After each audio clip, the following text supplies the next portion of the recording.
Praise the lord. ప్రభు అయిన యేసుక్రీస్తు నామములో ఈ కార్యక్రమాలు వీక్షిస్తున్న మీ అందరికీ హృదయపూర్వకమైన వందనాలు తెలియజేస్తున్నాం. దేవుని మహాకృపను బట్టి పరిశుద్ధ గ్రంథములో 1 తిమోతికి రాసిన పత్రిక 1 అధ్యాయము 12వ వచనాన్ని చదువుతున్నాం. పూర్వము దూషకుడును హింసకుడునై హానికరుడై ఉన్న తాను పరిచారకుని నిమిత్తము ఇదిగో నియమించబడినటువంటి దేవుని పని విషయములో నమ్మకమైన వానిగా ఎంచినందుకు దేవుని పనిలో దైవజనుడు పౌలు, పూర్వము నేను దోషకుడును హింసకుడునై ఉన్నాను, హానికరుడై ఉన్నాను, కానీ ఇప్పుడు దేవుని పని విషయములో పరిచారకుడినైతిని, ఆయన అప్పగించిన పనిలో నమ్మకముగా నేను నడుచుకొనుచున్నానని ఇక్కడ మనకు తెలియజేస్తున్న మాట.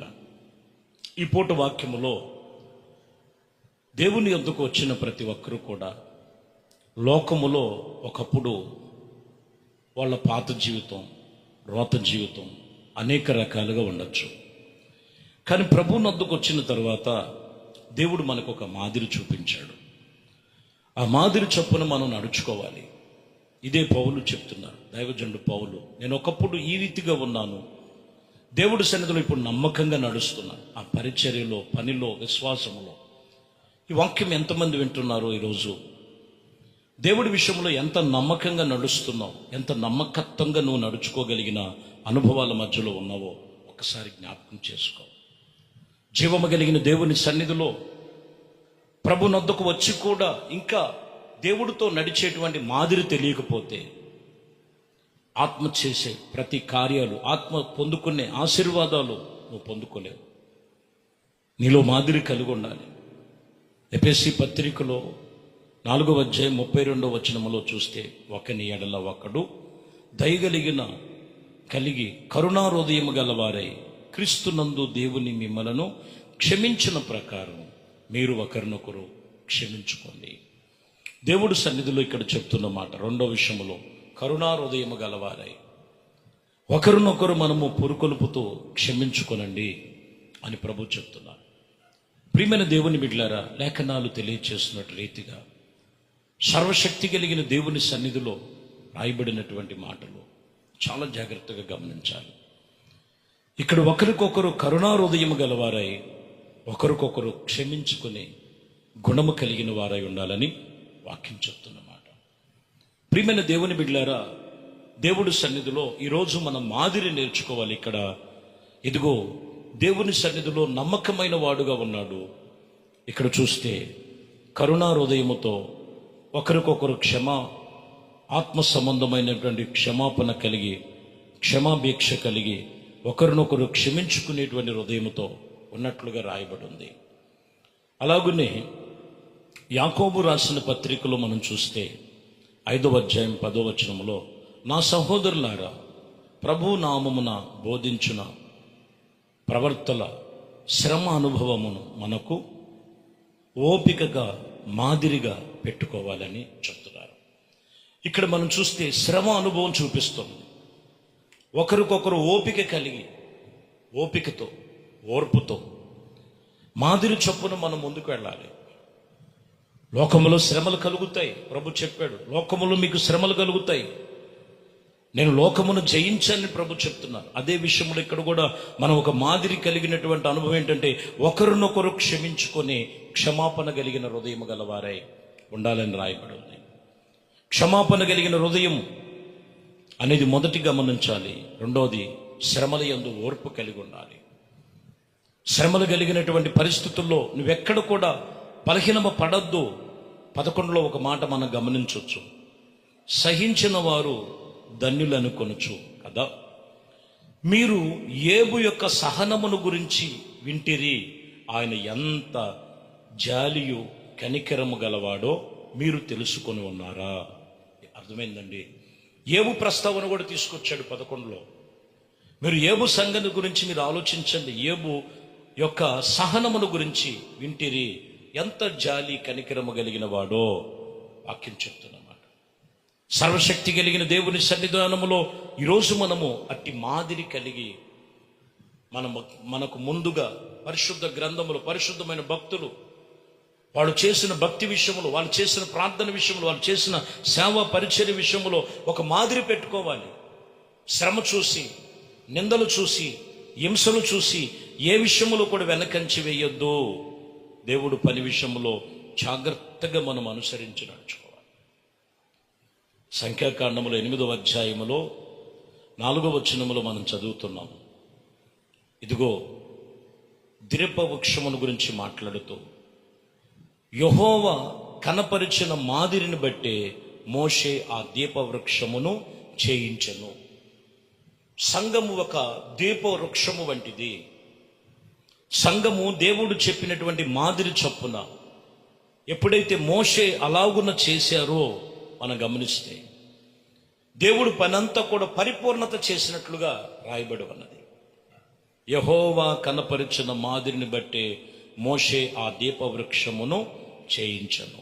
ఏదైతే చెప్పాడు, సంఘానికి ఏదైతే మనకి మాదిరిగా ఉన్నదో ఆ మాదిరి చొప్పున దేవునితో మనము తీర్మానము గలవారై ప్రభు సన్నిధిలో చక్కగా మనము దేవునితో నడుచుకునేటువంటి నిబంధన గలవారై ఉండాలని లేఖనాలు తెలియజేస్తున్నాయి. దశలోని సంఘముతో మొదటి పత్రికలో 1వ అధ్యాయములో 7వ వచనములో, కాబట్టి మాసిదోనియాలోనున్న అఖాయలోనున్న విశ్వాసులందరికీ మాదిరిగా తీర్చుకున్నట్టుగా మనకు కనపడుతున్నది.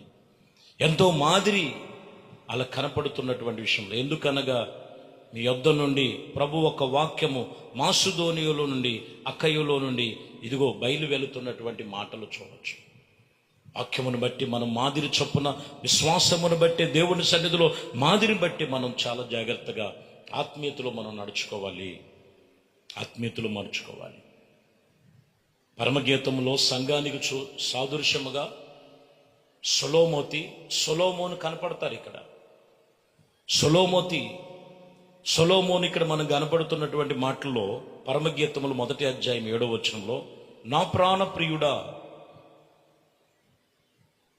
నా మందలను వెళ్ళుచుట మేపుచున్న మధ్యాహ్నమందు నేనెచ్చట నీడగలిగినటువంటి వాటిని యందు తోలుకొని వాళ్ళని చెప్పమని, ఇదిగో నా మనసుకు తోసట్లేదని, ఇదిగో మందలను ఎక్కడికి తీసుకెళ్లాలని ఇక్కడ 7లో అడుగుతున్నప్పుడు 8లోకి వచ్చేలకే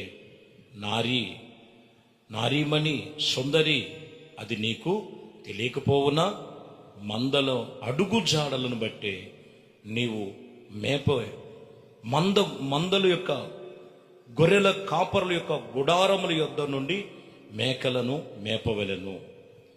ఇక్కడ ప్రాముఖ్యమైన మాట ఏంటంటే, నీకు తెలియకపోవటం, ఇది తెలియదా, మందల యొక్క అడుగు జాడలను బట్టే మేపవలెను. మందల యొక్క అడుగు జాడలను బట్టే మన ప్రధాన కాపరి మన ప్రభు అయిన యేసుక్రీస్తు. సంఘము ఒక ఆత్మ సంబంధమైన అడుగు జాడలు. మన ముందుగా ఉన్నవాడు మన ప్రభు అయిన యేసుక్రీస్తు. ఆయన మందలకు మంచి కాపరి. ఆ కాపరిని మనం వెంబడించాలి. ఆ కాపరిని మనము దేవునితో నిబంధన కలిగి ఉండాలి. కాబట్టి ఈరోజు లేఖనాలు తెలియచేసినటువంటి రీతిని బట్టి ఒకటి మనం గమనించాలి. ఆత్మ సంబంధమైన విషయముల గురించి ఇదిగో ప్రభు సన్నిధిలో చెప్తున్న మాటలో, ఇదిగో పూర్వము నేను హింసకుణ్ణి దోషకుణ్ణి అని చెప్తూ దేవునికి నమ్మకమైనటువంటి పనిలో మాదిరి చూపించానని, అలాగే క్రీస్తునందు ఒకరినొకరు క్షమించేటువంటి గుణము కలిగి మాదిరి చూపించానని, అలాగనే నేను ప్రతి విషయములో శ్రమలను నేను సహించి యోబును పోల్చుకొని నేను అలాగను ముందుకెళ్తున్నట్లుగా మరి పౌలు గారు చూపించినట్లు మాదిరి, మోషే దేవుడు చెప్పినటువంటి సంఘమును ఎలాగా ఏర్పరుచుకొని ఎలాగా నడిపించినట్లుగా ఆయన ఆ రీతిగా మాదిరిని బట్టి, అలాగే చివరిగా మందల అడుగు జాడలలో మనము నడవాలి. మన మందలకు కాపరి ప్రభువైన యేసుక్రీస్తు. ఆయన అడుగు జాడల్లో మనము మేపవలెను, మనం ఎదగవలెను. అది దేవుడు చూపించిన మాదిరి చొప్పున ఆత్మీయతలో నువ్వు నడుచుకోవాలి. ఆత్మ సంబంధమైన కార్యాలు పొందుకోవాలి. దేవుడు అన్ని విషయములలో తోడయుని నడిపించునుగాక. ఆమేన్. ప్రార్థన చేద్దాం. పరిశుద్ధుడా, ప్రేమ కలిగిన తండ్రి, దయగలిగిన మా ప్రభువా, మీ శ్రేష్టమైన పరిశుద్ధ నామమును బట్టి మీకు వేలాది స్తుతులు స్తోత్రాలు చెల్లిస్తున్నాం.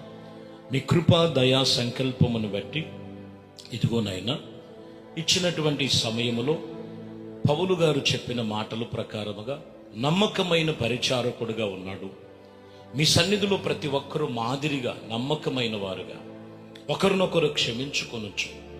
ఇదిగోనైనా శ్రమలలో ప్రభు వైపు తిరిగి, అలాగే మందల నైనా నా ప్రభ కాపరిగా ముందు నడుస్తున్న కాపరివైన ప్రధాన కాపరి నిన్ను వెంబడించి మిమ్మల్ని వెంబడించేటువంటి మాదిరి ప్రతి ఒక్కరికి దయచేయమని, ఘనత మహిమ ప్రభావాలు మీకే పొందుకోమని, మీరు చెప్పిన ప్రతి మాట వాళ్ళ హృదయములో నాటబడి నొరంతులుగా ఫలించే కృపతో నింపమని యేసుక్రీస్తు నామములో ప్రార్థించి వేడుకొనుచున్నాం తండ్రి. ఆమేన్. ప్రభు మిమ్మల్ని దీవించి ఆశీర్వదించునుగాక. ఆమేన్.